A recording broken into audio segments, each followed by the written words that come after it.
অনেক মানুষ আশ্রয় কেন্দ্রে তারা নিয়ে আসছেন এবং তাদের মূল্যবান জিনিসপত্র নিয়ে এসে এই আশ্রয় কেন্দ্রে আশ্রয় গ্রহণ করছেন।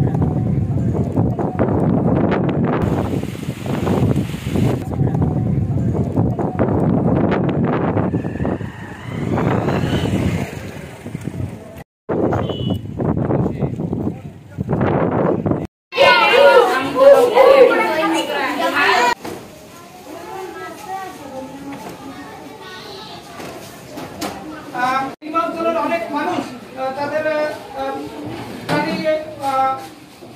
পশু আশ্রয় কেন্দ্রে তারা নিয়ে আসছেন এবং তাদের মূল্যবান জিনিসপত্র নিয়ে এসে এই আশ্রয় কেন্দ্রে আশ্রয় গ্রহণ তাদের সার্বিক সকল নিরাপত্তার ব্যবস্থা প্রশাসনের পেয়েছেন।